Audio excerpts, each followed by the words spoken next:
I'm Neil Ferguson, the Milbank Family Senior Fellow at the Hoover Institution and Chair of the Hoover History Working Group. This week, we've been lucky to be joined by Eric Schlussel, an Assistant Professor of History and International Affairs at George Washington University, who's come to talk about his new book, Land of Strangers, just published by Columbia University Press. Eric works on what once would have been considered an obscure corner of the People's Republic of China, as it now is, Xinjiang, or East Turkestan. But it's no longer so obscure because of the increasingly controversial policies being pursued in Xinjiang by the Chinese government. So it's extraordinarily timely and exciting to have an expert on Xinjiang's history to come and explain to us some of the background of this extraordinary and unfamiliar part of the world.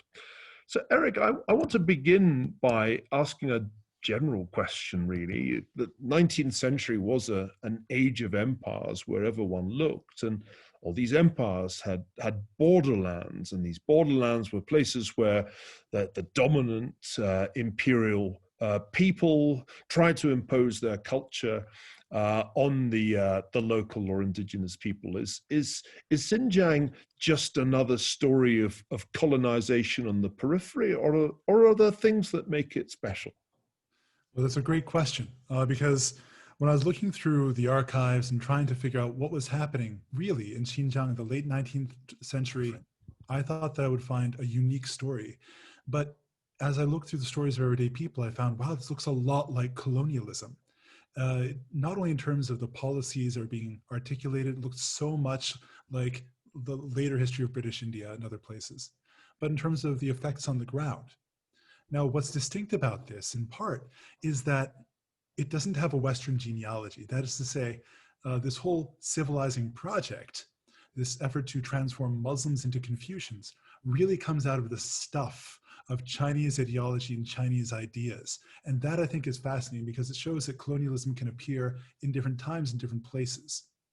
Give us a little bit of context. Late Qing China is an empire reassembling itself after an enormously traumatic event, the Taiping Rebellion, which is in many ways the biggest conflict of the world sees in the 19th century. Try and help me understand the relationship between that great upheaval and what then ensues in Xinjiang after the Taiping are suppressed. We should always think about the Taiping as one of the great motivating forces of modern Chinese history. Much as we think of the Civil War and its reconstruction in America as the conflict that made America into the society it is today, we're still living with the consequences of Reconstruction. So it was in China. This army and its leadership from Hunan province, this new modern army, is famous for having beaten back the Taiping, but then they continued their mission. They tried to remake that society into a stronger one by changing people's family values, by making stronger families, by trying to teach people how to be good Confucians. And then they brought that same project into the Northwest. Now, the Taiping Civil War had fragmented China proper, but in the Northwest, Muslim groups had also rebelled against the Qing Empire, and the empire had lost control in that entire region. These leaders of this army, the Xiang army, believed that the loss of control in the Northwest had the same causes as a loss of control under the Taiping: no family values. And so once they conquered the Northwest in these Muslim regions, including Xinjiang, they took the experience of the Taiping War and the Taiping Reconstruction and tried to replicate the experiment in the Northwest among culturally very different people. So I really see it as part of one broader process. Historians tend to think of Xinjiang as something unique, something sui generis, as a borderland that stands on its own. And there's even an attempt these days to make a field of Xinjiang studies, but I think my project shows that this emergent colonialism has everything to do with the broader conflicts of the 19th century Qing. Now, one of the things that strikes me as an historian is that you're taking on some pretty tricky source materials in trying to reconstruct the history of this particular imperial borderland. And I want to give you an opportunity to brag about your linguistic prowess, because you needed not only Mandarin, but also Chagatai, Turkic, and what other languages went into this project? So I'll begin with the big puzzle about doing Xinjiang history, and that's that the Chinese sources come from a minority of Chinese people ruling the region, and they mostly say things about what those few people thought. But then you have sources in Uyghur and in Chagatai, which is the pre-modern version of the Uyghur language. I happen to have authored a textbook for the Chagatai language. If you read these, they tell you a lot about local society, Muslim thought, Muslim culture, but they don't tell you much about their interactions with the state. So I had this puzzle of how to unify these two sets of sources. One of the ways I did that was to learn Swedish and read the records of Swedish missionaries, which were really enlightening because they talk about both sides of the equation. They helped me pose new questions that led me to look at the Chagatai and Chinese sources in new ways. Fortunately, the archive of this one oasis, the oasis of Turpan in eastern Xinjiang, is also available to scholars. And so with these questions in mind, I could dive into that archive, which was paleographically sadistic, but ultimately very rewarding, to try and understand, for example, how did translation work between these two languages? How do people navigate these two cultures? How would you represent one thing in Chagatai and another in Chinese? And by trying to tease out that relationship, that politics of translation, it opened up all of these new avenues of inquiry. One of the things that you taught me was the rather different way in which the Qing authorities and Qing officials thought about marriage between different ethnic groups. In some empires, that was becoming more or less taboo. But in fact, the story in Xinjiang is different. They actually wanted Han Chinese soldiers to settle down and marry Uyghur women. Have I got that right? Yes, you have. And that was another big surprise. You know, I opened up the archives and I got to the section of the local archive that deals with marriage, education, and smallpox vaccination. It's all in one section. The first volume was full of nothing but cases about forced marriage and kidnapping and basically sex trafficking. I tried to figure out what was causing this, what's going on here. And well, what I hadn't realized was that, yes, you're quite right. The army leadership that reconquered Xinjiang didn't trust their own soldiers. They thought that all these unmarried men, who in China you'd call them bear sticks, that these bachelors were a dangerous force of imminent violence who were just going to disrupt the new society that they were trying to build. They also thought that Muslim women were simply sexually promiscuous and similarly disruptive. It's almost a Jeffersonian idea. You know, they really thought that they could settle wild men and wild women together, and that the marriage relationship, this is very Confucian, would lead them to civilize each other as they farmed and engaged in good, honest work on the frontier. And that would make the desert bloom.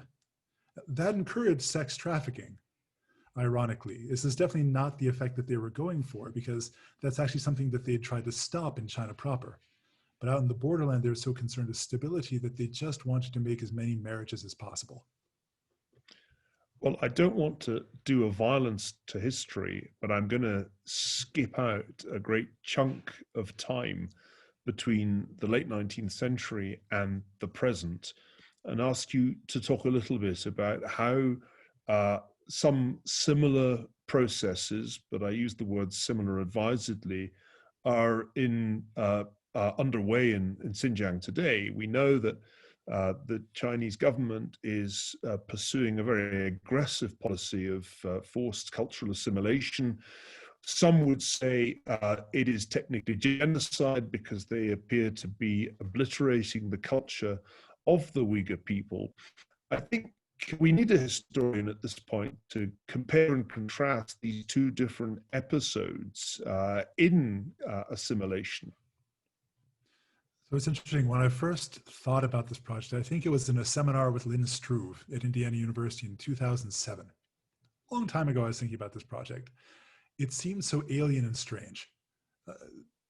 In 2004, 2005, the Xinjiang Uyghur Autonomous Region did begin an explicit program to eliminate the Uyghur language from public education. However, until quite recently, the overall ideology of the Chinese state in Xinjiang said that the legitimacy of the state was based on economic development, and by raising a standard of living, people would naturally come to join in the state project and feel themselves to be more Chinese, and they would abandon separate ethnic identities, and they would let go of religion. And so when I began this project in 2007, I thought, okay, it's funny that right now the state is so focused on economy, hard material conditions. But when you look back at the late 19th century, they were mainly explicitly concerned with people's minds and hearts. How strange is this? Well, that all changed in 2016 and 2017 with the arrival of Chen Quanguo, the new party secretary of Xinjiang, who, following a certain amount of violence that's been construed as terrorism, and with Xi Jinping's explicit blessing, began a project to, as he puts it, cure people, cleanse people of spiritual pollution from the outside. Now, there's certainly a kind of harmony there. The standards by which a Uyghur person is now judged in terms of spiritual pollution are whether or not they seem Chinese. And that perception of Chineseness is based on what I call sinonormativity, an intuitive sense of what Chineseness is. So Uyghurs suspect unless they do all the things your average Joe Schmo would do in China: smoke, drink, watch TV, things like this. People have even been sent to re-education camps for not watching pornography, which is technically illegal. Similarly, in the late 19th century, the project of assimilation was also based on this intuitive sense of Chineseness that was based on a few elite values that most Chinese people probably didn't even explicitly practice, but had to be implemented in Xinjiang. So I think there is a harmony there between these two sorts of projects. I think they both also reflect a state that is struggling to mobilize all of its people and bring them into a common project. That's a crisis that certainly faced the late Qing, and it's a crisis that faces the Chinese state today. Now, I'll just simply point out, of course, there's one major difference. The contemporary Chinese state has at its command one of the world's largest economies and a massive technologically sophisticated surveillance state that definitely did not exist in the 19th century. So we have to be judicious in our comparison. I do like your point, though, that it's empires in a weakened state that often attempt this kind of homogenization, whereas empires at the peak of their power are a good deal more tolerant of diversity on the periphery. I really find that insightful, and it tallies with research that I've done on very different empires in very different parts of the world. Eric, Land of Strangers is a fascinating book. I've read the introduction. I'm eager to read more. But let me give you a chance to talk a little bit about your next project. What are you working on now? I was doing a lot of things, but right now I'm most excited because I'm finishing a translation of the preeminent Uyghur history of the Uyghur homeland, and that is Mullah Musa Sairami's Tarikh-i Hamidi. It's history not just of the 19th century and all the things that are talked about in Land of Strangers from the perspective of someone who lived through all of it and was on the ground and intimately involved, but it's also a meditation on the nature of power, of Chinese power in a Muslim context, and of the history of the world from the perspective of someone living in the region. So I can't wait to get that out in English and bring it for the first time to a global audience so we can have another important Uyghur voice in the discourse about this region's past.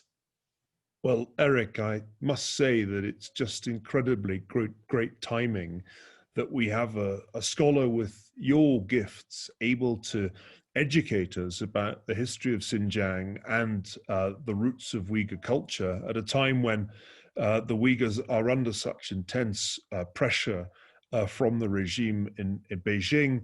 This is the kind of applied history that I'm most passionate about, and we're really delighted to have been able to welcome you to the Hoover Institution. We wish you the very best of luck, not only with Land of Strangers, but also with this fascinating sounding translation. Thanks so much, Eric. Thank you very much.